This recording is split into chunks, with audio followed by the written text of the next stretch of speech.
The sun hung low in the sky, casting a golden glow over the city streets as Emily stepped out of the bus, her fingers clutching the strap of her worn-out handbag. The bustling sounds of traffic and distant chatter filled the air, but she barely noticed. Her heart pounded with quiet excitement as she approached the grand entrance of the luxury car dealership. It was one of the most prestigious in town, where sleek high-end vehicles lined the showroom like gleaming jewels. Today was supposed to be a special day, a day she had been looking forward to for weeks. Emily was not a woman of extravagance. She lived a simple life, finding joy in the little things. But today, she was on a mission. Her husband, Richard, had casually mentioned wanting a new car, something elegant yet powerful. She had spent hours researching, wanting to surprise him with something that matched his refined taste. Even though she didn't understand much about luxury cars, she knew this dealership carried the kind of vehicles he would love. With a hopeful smile, she stepped inside, her eyes widening at the sight of polished floors reflecting the soft glow of chandeliers. The place exuded wealth and exclusivity. Salesmen in tailored suits moved effortlessly, their smiles practiced and polished as they attended to well-dressed customers. Emily approached a nearby desk where a young man in a crisp navy suit was busy on his phone. She cleared her throat softly, waiting for him to acknowledge her. When he finally looked up, his gaze traveled from her simple cotton dress to her scuffed shoes. His expression changed instantly. The warmth in his professional smile faded, replaced by an air of disinterest. "Can I help you?" he asked, barely masking his impatience. "Yes, I was hoping to look at some cars," Emily said cheerfully, unaware of the judgment behind his eyes. "I want to surprise my husband with a new car. Something elegant and luxurious." The salesman's brow lifted ever so slightly, a flicker of amusement dancing in his eyes. "Ma'am, our cars start at $500,000, he said, his tone laced with condescension. "Are you sure you're in the right place?" Emily's smile wavered, but she kept her composure. "Yes, I know. I'd like to see some options." He exhaled sharply, clearly unimpressed. With a forced smile, he gestured toward the gleaming cars on display. "Well, feel free to look around," he said dismissively before turning back to his phone, as if she no longer existed. Emily bit her lip but refused to let his attitude dampen her spirit. She wandered through the showroom, admiring the cars, imagining the look on Richard's face when he saw his surprise. But as she reached out to touch one of the vehicles, another salesman, a middle-aged man with slicked-back hair, stepped in front of her. "Excuse me, ma'am," he said, his voice firm. "We have a strict policy about handling the vehicles." "I just wanted to." "If you're not a serious buyer, we can't have you lingering around," he interrupted, his eyes scanning her appearance with thinly veiled disdain. Emily's cheeks burned with embarrassment. She opened her mouth to explain, to assure them she was serious, but the look on their faces told her it wouldn't matter. To them, she was just an outsider, someone who didn't belong in a place like this. Before she could protest, security was called. A large man in a dark suit approached her, his expression void of sympathy. "Ma'am, I'm going to have to ask you to leave." The words felt like a slap. Emily swallowed the lump forming in her throat and nodded silently. Without another word, she turned and walked toward the exit, her heart heavy with humiliation. She could hear faint murmurs from the staff as she stepped outside, the glass doors shutting behind her as if sealing her fate. As she walked away, her mind spun with emotions: hurt, anger, disbelief. Was this really how the world worked? Judging someone solely by their appearance? But what they didn't know, what none of them had bothered to ask, was that Emily wasn't just anyone, and the man she was about to surprise was no ordinary husband. The next day, the dealership would learn a lesson they'd never forget. Because when a Rolls Royce Phantom, glistening under the morning sun, rolled up to their front doors, the man stepping out of it wasn't just a customer. He was the billionaire husband of the woman they had humiliated. And he wasn't happy. The morning air was crisp, the sky painted in soft shades of blue and gold as the city stirred awake. The luxury car dealership stood proudly on the busiest street, its massive glass windows reflecting the promise of wealth and exclusivity. Inside, the salesmen were already in their routine, adjusting their ties, perfecting their smiles, and waiting for high-profile clients who could afford the extravagance they sold. The previous day's events had long been forgotten by them. To the staff, Emily had been just another window shopper, someone who didn't belong in their world. They had no idea that the woman they had dismissed so easily was married to a man whose name carried more weight than the price tags on their most expensive cars. As the morning unfolded, a quiet stillness settled over the showroom when the distant hum of an approaching engine grew louder. The sound was different from the usual cars passing by. It was deep, powerful, commanding attention. And then it appeared. A Rolls Royce Phantom, painted in the richest shade of midnight black, glided onto the dealership's driveway. The sunlight kissed its polished surface, making it gleam like something out of a dream. Its presence alone sent an unspoken message. Whoever was inside was no ordinary customer. The staff exchanged quick glances, straightening their jackets and fixing their posture. The valet outside hesitated before stepping forward, his hands nervously adjusting his uniform. He had seen expensive cars before, but this was in a league of its own.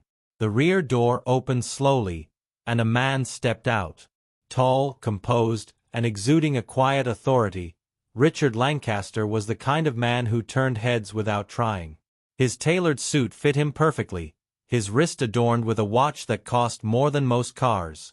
But it wasn't just his appearance that commanded respect. It was the way he carried himself, the unshakable confidence in his every move. His gaze swept across the dealership, cool and unreadable, before he adjusted his cufflinks and strode toward the entrance. His presence alone sent a ripple of tension through the air. The same salesman who had dismissed Emily the day before now stood frozen, a nervous smile creeping onto his face. "Gee, good morning, sir," the young salesman stammered, stepping forward quickly. "Welcome to—" "I'm not here for pleasantries," Richard interrupted, his voice calm but firm.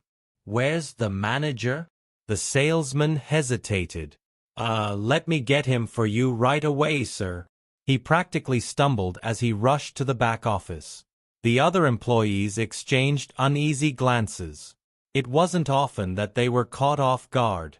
They were used to dealing with wealthy clients, but something about this man, his tone, his demeanor, made them uneasy. Within seconds, the manager, a middle-aged man with neatly combed hair and an expensive watch, emerged from his office, his face lit up with a welcoming smile. "Mr. Lancaster, what a pleasure to have you here," he said, extending his hand. "How can we assist you today?" Richard didn't shake his hand. Instead, he slid his hands into his pockets and studied the manager for a moment. "I believe my wife was here yesterday," he said. His voice was still calm, but there was an unmistakable edge beneath it. The manager's smile faltered for just a second before he quickly recovered. "Oh, your wife, of course. May I ask her name?" "Emily Lancaster." There was a flicker of recognition in the manager's eyes. The name, combined with the imposing presence of the man before him, sent a wave of realization crashing through him. Richard noticed the hesitation, the way the manager's gaze shifted slightly before he forced another smile. "Ah, yes. I believe she was here," the manager said carefully. "There might have been a slight misunderstanding, but—" "A misunderstanding?" Richard repeated, tilting his head slightly. "Is that what you call it?" The tension in the room thickened. The employees, the salesman, even the security guard by the door, all of them stood still, waiting, watching. Richard's gaze swept across the showroom, lingering briefly on the young salesman who had dismissed Emily. The man lowered his eyes, shifting uncomfortably under the scrutiny. "Tell me something," Richard continued, his voice carrying just enough weight to make the manager swallow hard. "Do you judge every customer by their appearance? Or was my wife an exception?" The manager opened his mouth, then closed it. He glanced around, realizing that whatever he said now would be under heavy scrutiny. "Of course not, Mr. Lancaster," he said quickly. "We deeply value all our customers, and I sincerely apologize if your wife felt—" Richard raised a hand, silencing him. "Apologies don't change actions," he said. "Tell me, what exactly did my wife do to warrant being escorted out by security?" The question hung in the air like a storm cloud. The manager's face paled slightly, and the young salesman visibly stiffened. Richard already knew the answer. Emily had told him everything the night before, not out of anger but out of disbelief. She had laughed about it, calling it an interesting experience, but he had seen the flicker of hurt in her eyes. She hadn't deserved that. The manager struggled to find the right words. Richard let the silence stretch, watching the discomfort settle in. Then, just as the manager was about to attempt another weak excuse, Richard reached into his pocket and pulled out a sleek black card. "Since you don't seem to value customers who don't fit your mold, allow me to make things simple for you," he said, placing the card on the polished desk. "My company had plans to purchase several luxury vehicles for our new branch. I was going to bring that business here." The manager's face turned a shade paler. "But," Richard continued, his voice dangerously smooth, "after what happened yesterday, I've decided we'll be taking our business elsewhere." The weight of his words settled heavily in the room. The manager looked at the card as if it were a ticking bomb. Richard stepped back, adjusting his cufflinks. "I suggest you reconsider how you treat your customers," he said, his tone calm but final. "Not everyone carries their wealth on their sleeves."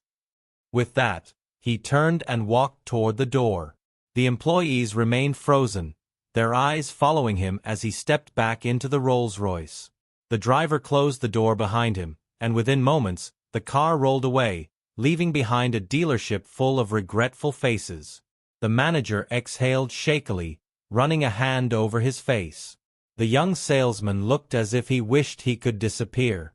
No one said a word for a long moment, because they all knew, the man they had just let walk away wasn't just a wealthy customer. He was the kind of man whose word carried weight. And they had just made a very costly mistake. The tension in the dealership lingered long after the Rolls Royce had disappeared down the street. The silence was thick, the weight of what had just happened pressing down on everyone in the showroom. The manager wiped his forehead with a trembling hand, his mind racing with the consequences of their actions. They hadn't just offended a customer. They had turned away a man whose influence could shift the very foundation of their business. The young salesman, the one who had dismissed Emily so casually, felt his stomach tighten with unease. He had been so quick to judge her, so certain she didn't belong. Now, the reality of his mistake was sinking in fast. He could still hear Richard Lancaster's voice in his head, calm, controlled, yet sharp enough to cut through his arrogance. In the manager's office, phones were already ringing. News traveled fast in their world, and it wouldn't take long for word to spread that one of the city's wealthiest businessmen had walked away, taking his business with him.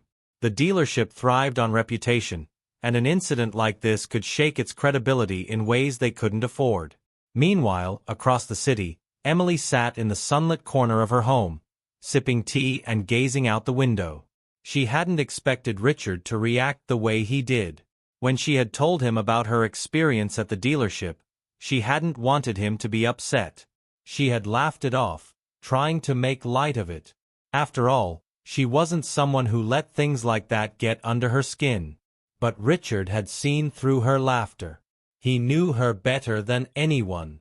He had seen the flicker of disappointment in her eyes, the way she had hesitated before brushing it off.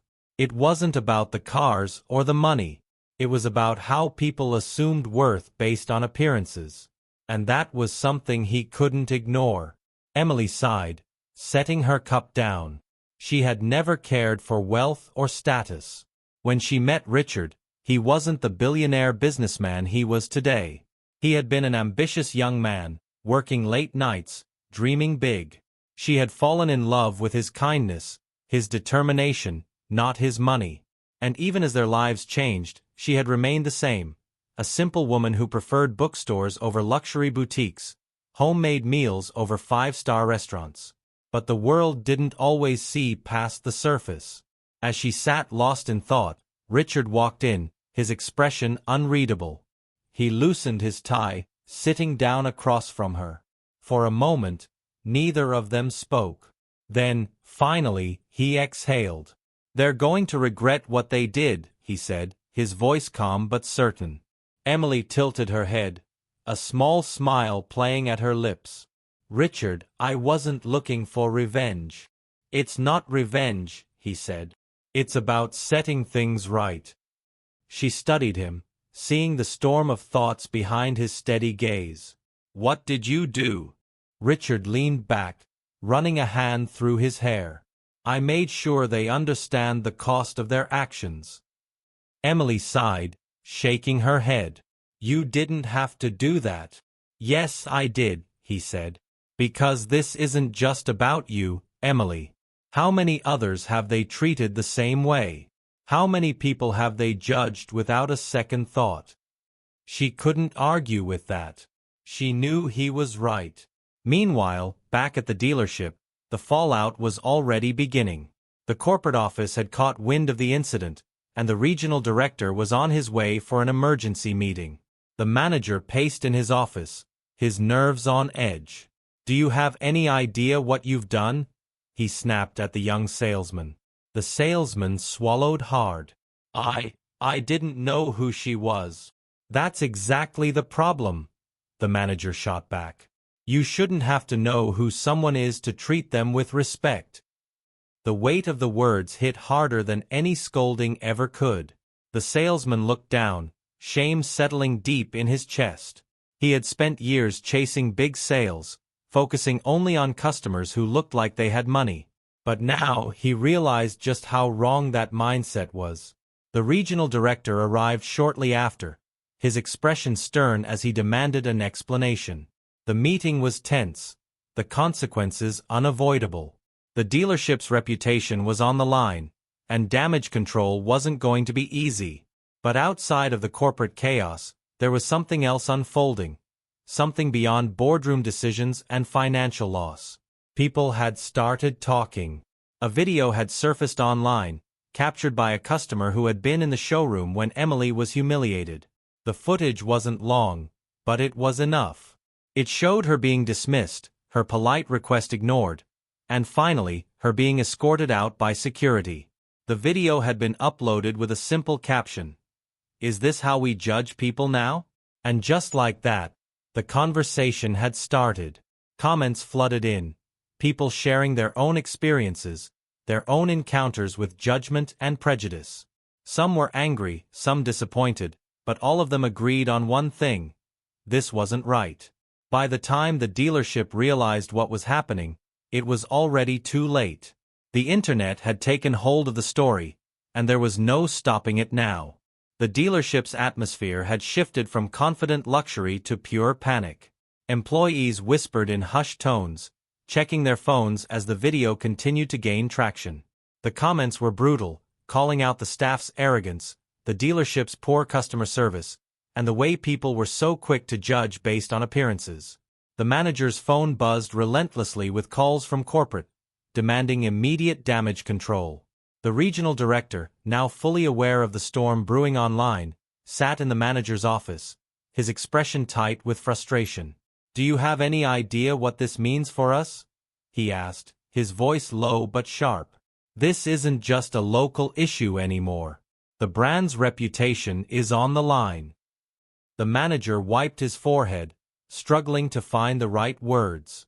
We didn't know who she was," he tried to explain, but the regional director's glare silenced him instantly. "That's exactly the point," the director snapped. "You shouldn't have to know who someone is to treat them with respect."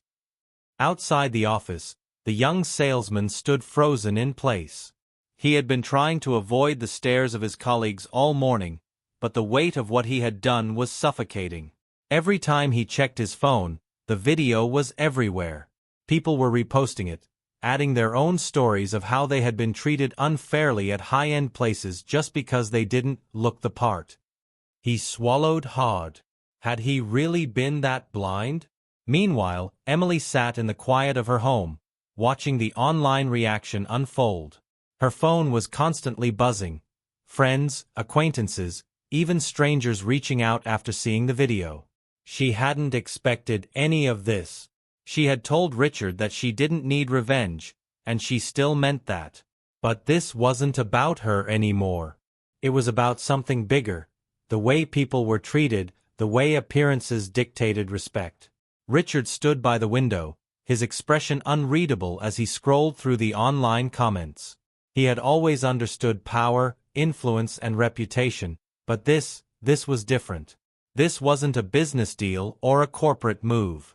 This was a lesson unfolding in real time. He turned to Emily, his voice calm but certain. "They're panicking."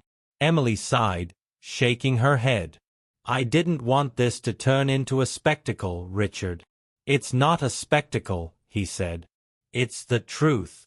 And now, people are listening." Across town, the dealership scrambled to put out the fire. The manager, desperate to control the damage, decided they needed a public apology. He stood in front of a camera, stiff and uncomfortable, as he read from a statement written by corporate. "We deeply regret the events that took place in our showroom," he said. "We value every customer and strive to provide the best service to all. We sincerely apologize to Mrs. Lancaster for any misunderstanding and—" He hesitated, glancing off camera at the regional director, who nodded for him to continue. "And we are committed to improving our staff training to ensure such incidents do not happen again." But the moment the video was posted, the response was immediate, and not in the way they had hoped. People weren't buying it. The comments poured in, calling out the insincerity of the statement. Customers who had previously shopped at the dealership shared their own negative experiences. The brand's reputation, once untouchable, was now under fire from every direction. And then, something happened that no one saw coming. A luxury car magazine picked up the story, featuring the incident in an article about customer service in high-end dealerships. Other media outlets followed, each putting their own spin on it. The headline variations all carried the same weight. "Billionaire's wife kicked out of dealership, internet reacts." At the dealership, the employees felt the shift more than anyone. Customers who had once walked in with admiration now entered with skeptical eyes. The staff, once confident, now carried an air of unease, knowing that any misstep could turn into another viral disaster. And then, just when they thought the situation couldn't get worse, the most unexpected thing happened. A second Rolls Royce pulled up in front of the dealership. The staff immediately froze, hearts pounding. Some exchanged panicked glances, wondering if Richard Lancaster had returned. But when the door opened, it wasn't Richard who stepped out. It was Emily. She stood there, simple yet elegant as ever, her presence alone enough to send a wave of tension through the air. She wasn't dressed in designer labels or dripping in jewelry, just a woman who had once been turned away, now standing at their doorstep with all eyes on her. The young salesman, who had dismissed her so easily, felt his stomach twist. He had wished for a chance to undo his mistake, but now, as she walked toward the showroom, he wasn't sure he was ready to face what was coming. The manager rushed forward, forcing a smile. "Mrs. Lancaster, welcome back. We deeply regret what happened and—" Emily lifted a hand, stopping him mid-sentence. "I didn't come here for apologies," she said, her voice calm but firm. "I came to see if anything has really changed." And just like that, the tension in the room reached its peak. The silence in the showroom was suffocating. Every employee stood frozen, their expressions ranging from nervous anticipation to outright fear. The manager forced a tight-lipped smile, but his hands fidgeted at his sides. The young salesman, who had once dismissed Emily without a second thought, could feel his heart pounding. Emily's presence alone was enough to shift the atmosphere. She wasn't here for revenge, but she also wasn't here to be ignored. Her calm, unwavering gaze made it clear that she wasn't going to be brushed aside this time. The manager cleared his throat. "Of course, Mrs. Lancaster," he said quickly. We can assure you that we've made immediate changes to our customer service approach. We truly regret what happened. Emily didn't respond right away. Instead, she let her eyes move slowly across the room, taking in the familiar space, the nervous faces, the stiffness in the air. Finally, she spoke, her voice steady. Then let's test that. The manager blinked. Excuse me? Emily took a step forward, folding her hands in front of her.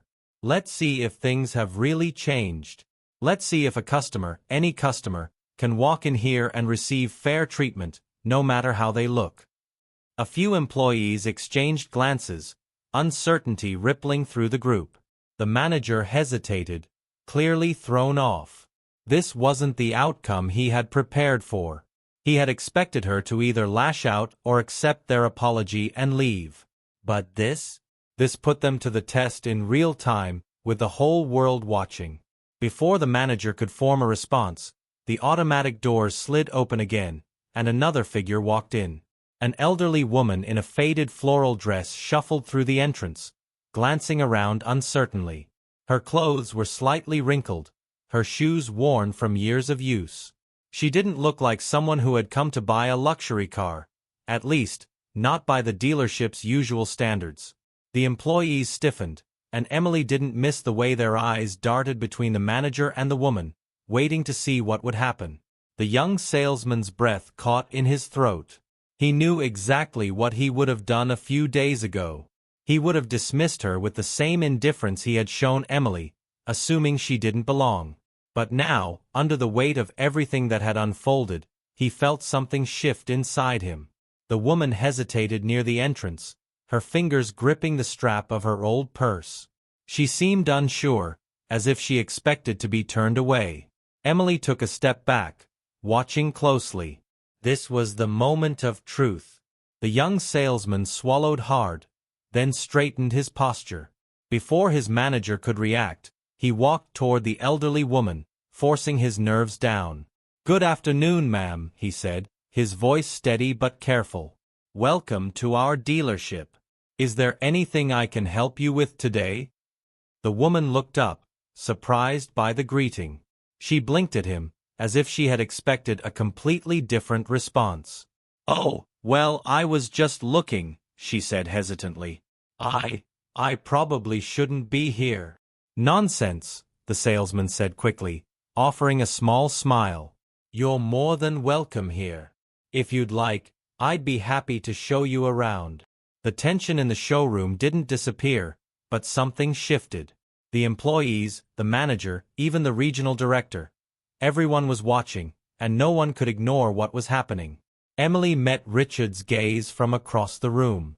He stood near the entrance, arms crossed, watching everything unfold. There was something unreadable in his expression. Approval, maybe even the hint of a smirk. And just when it seemed like the conflict was reaching its peak, another unexpected twist arrived. The elderly woman let out a soft chuckle, shaking her head. "Well, I suppose I should tell you the truth," she said. "I'm not just here to look." The salesman frowned slightly, confused. "Oh." She smiled, reaching into her purse and pulling out a small, neatly folded piece of paper. She handed it to him, and as he unfolded it, his breath caught. It was a check. A cashier's check. And the amount written on it was enough to buy one of the most expensive cars on the lot. The entire showroom fell dead silent. "I came in to buy a car for my grandson," the woman said gently. "He's worked so hard, and I wanted to surprise him." Her eyes twinkled as she looked at the salesman. "I just wanted to see if someone would take me seriously first." The young salesman felt his face heat with emotion. A few days ago, he would have missed this opportunity entirely. He would have dismissed this woman without a second thought, assuming she couldn't afford to be here.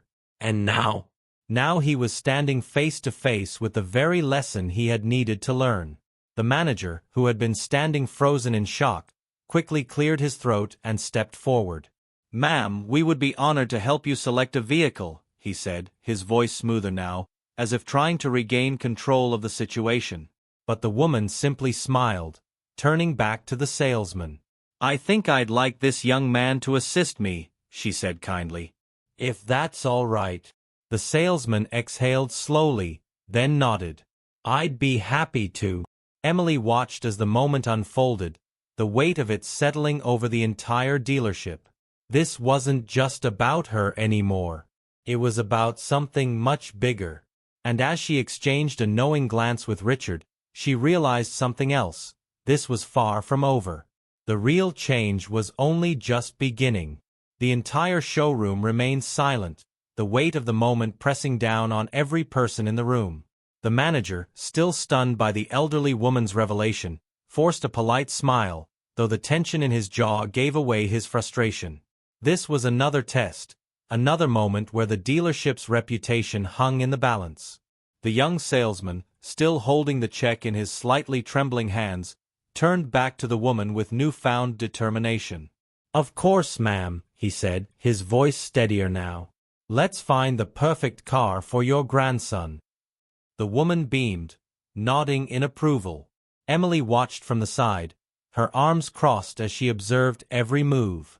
She knew this wasn't just about selling a car. It was about whether or not the people in this dealership had truly learned anything. The online firestorm had forced their hand, but real change only happened when no one was watching, when no cameras were rolling, no viral videos threatening consequences. The salesman led the elderly woman toward the luxury sedan section, speaking with a newfound patience and warmth that hadn't been present the last time Emily had been here.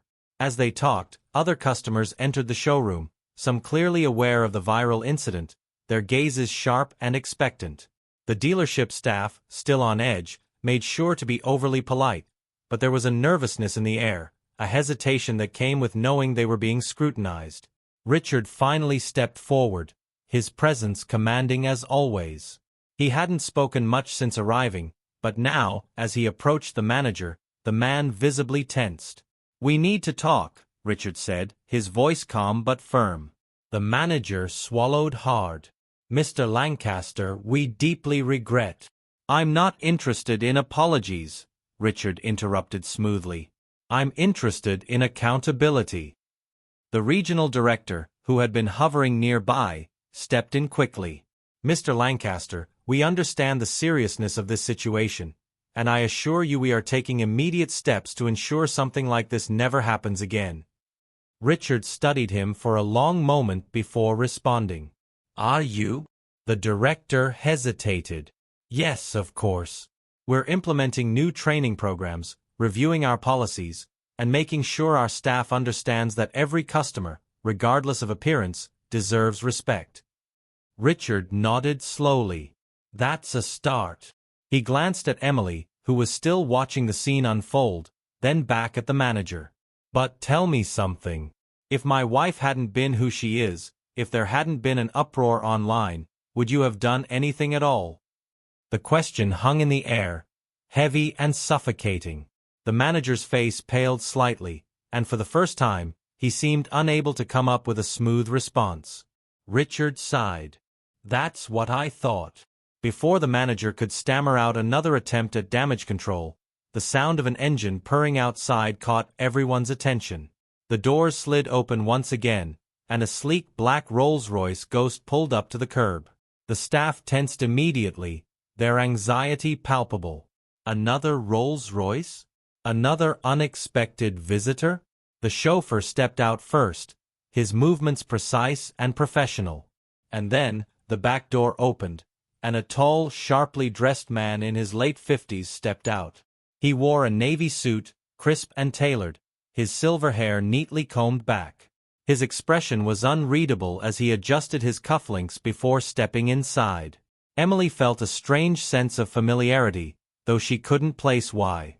Richard, on the other hand, raised an eyebrow slightly, as if recognizing something the others didn't.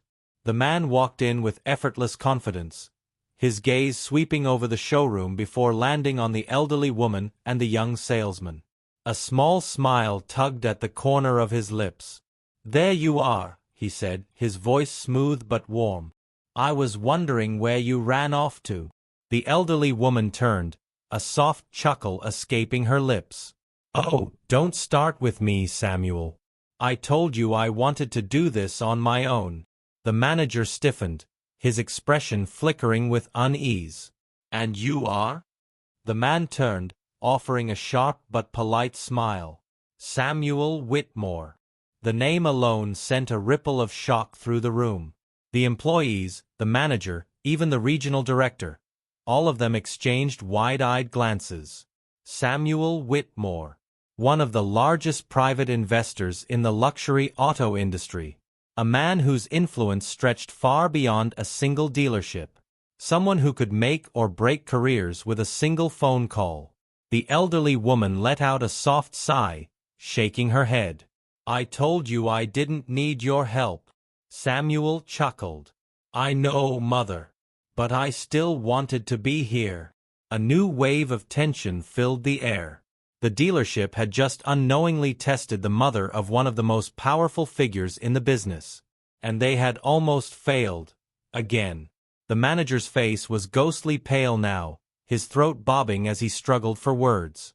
Mr. Whitmore, we had no idea that my mother wasn't wealthy enough to deserve decent treatment? Samuel's expression didn't change, but his tone carried an edge that sent a chill through the air. Tell me, is that how you run this place? The manager opened his mouth, then closed it again, clearly realizing there was no way to talk himself out of this. Emily watched the scene unfold, a mixture of satisfaction and disbelief settling over her. This wasn't just a lesson for the dealership anymore. This was a full-blown reckoning. Richard stepped forward, meeting Samuel's gaze. Looks like we're not the only ones dealing with a mess today, he said dryly. Samuel smirked slightly. Seems that way. He glanced at his mother. So, did you find a car?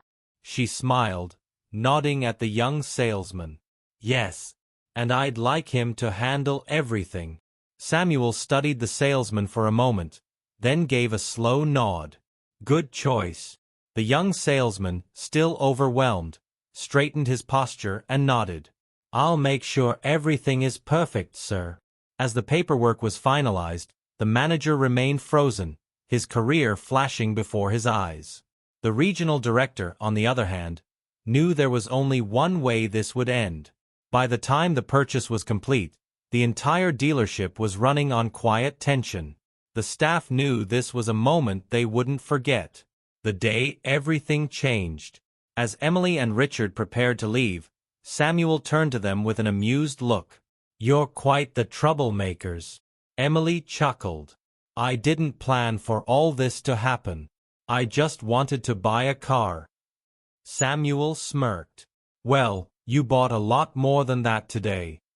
He glanced toward the dealership. You bought a lesson they won't forget. Richard nodded, glancing at his wife with admiration. That she did. And with that, they stepped back into their Rolls Royce, leaving behind a dealership forever changed. As the Rolls Royce smoothly pulled away from the dealership, Emily leaned back in her seat, exhaling slowly. The events of the past 2 days played in her mind like a whirlwind, being humiliated, Richard showing up in the Rolls, the dealership's frantic attempt to recover, and now, the unexpected twist with Samuel Whitmore and his mother. It was more than she had ever anticipated. Richard glanced over at her, amusement flickering in his eyes. You look like you're deep in thought. Emily let out a small chuckle. I was just thinking about how crazy this all was. I never expected things to spiral the way they did. Richard smirked, resting an arm casually on the door. That's what happens when people underestimate you. They don't realize what they've stepped into until it's too late. She turned her head, looking at him with a playful smile. And you knew this would happen, didn't you? He shrugged, feigning innocence. I might have had a feeling. Emily shook her head, but she couldn't hide her amusement. You enjoy watching these kinds of things unfold, don't you? Richard let out a deep chuckle. Only when it involves people getting what they deserve. She sighed, glancing out the window as they passed through the city streets. Do you think they'll really change? The dealership, I mean. Richard was quiet for a moment before answering. Maybe. Some people only change because they have no other choice. Others actually learn from their mistakes. He turned to her. But you didn't just make them change their policies. You made them see people differently. That's not something they'll forget anytime soon. Emily nodded slowly, letting his words sink in. The young salesman had clearly learned a lesson, and even though the manager had been more concerned with damage control, he had been forced to confront the reality of his behavior. And then there was Samuel Whitmore, whose unexpected arrival had sealed the lesson in a way no one could have predicted. As they pulled up to their home, Emily stepped out of the car, stretching slightly. Their grand estate loomed before them, but despite its luxury, it was always warmth and comfort that she felt when she was here. She wasn't defined by money, and she never wanted to be. Richard walked beside her as they headed inside. Are you still upset about what happened? She thought about it for a moment before shaking her head. No, not anymore. It was frustrating, sure, but in the end, it turned into something bigger than me. And I think that's what really matters. Richard studied her for a moment before nodding in approval. That's why I love you. She laughed, nudging him playfully. Because I cause trouble? He smirked. Because you challenge people to be better. Emily felt warmth spread through her chest at his words. No matter what had happened, at the end of the day, she knew who she was. She wasn't the kind of person who would use wealth as a weapon. She had always believed in kindness, respect, and fairness. And if that meant standing up to people who treated others poorly, then so be it. As she walked into the house, she spotted her phone buzzing on the kitchen counter. She picked it up, noticing a flood of new messages and notifications. The story had continued to spread, and now news outlets had picked up on it. Some were calling it a lesson in humility, while others praised her for standing her ground. She let out a small sigh, shaking her head. Looks like this isn't going away anytime soon. Richard peered over her shoulder and smirked. You've gone viral again. She rolled her eyes. Great. Just as she was about to put the phone down, a new message popped up. It was from the young salesman at the dealership. She hesitated for a moment before opening it. Mrs. Lancaster, I just wanted to say thank you. Today was a wake-up call for me. I used to judge people by appearances without even realizing it, but after everything that happened, I understand now. I won't make that mistake again. I hope one day I can make up for how I treated you. Thank you for teaching me a lesson I'll never forget. Emily felt a small lump form in her throat. Of all the things she had expected, this wasn't one of them. She had been prepared for the dealership to cover up their mistake, for the employees to go back to their old ways. But this was real. She smiled softly and quickly typed back a response. We all make mistakes. What matters is that we learn from them. Wishing you the best moving forward. She set the phone down, feeling lighter than she had all day. Richard watched her carefully. Good message. She nodded. Yeah, it was. He wrapped an arm around her waist, pulling her close. So, what's next? Are you going to start testing every dealership in town? She laughed, leaning into him. No, I think I've had enough excitement for a while. Richard smirked. That's what you always say. And yet, somehow, you always find yourself in the middle of something. She grinned. Maybe the universe just likes keeping me on my toes. He chuckled. Or maybe you're just too interesting for things to stay quiet. She sighed dramatically. A burden I must bear, I suppose. They both laughed, and for the first time since the ordeal had started, Emily felt completely at peace. Somewhere across town, the dealership was still dealing with the aftermath. The manager was likely pacing his office, the regional director making frantic calls to corporate. And the young salesman? He was probably reflecting on his day, realizing how close he had come to repeating the same mistake he'd made before. But Emily wasn't thinking about any of that anymore. She had done her part. And now, it was time to move forward. As the evening settled in, she curled up next to Richard on the couch, the warmth of his presence grounding her. The world outside could keep talking, the internet could keep debating, but here, in this moment, she was exactly where she wanted to be. And that was all that mattered.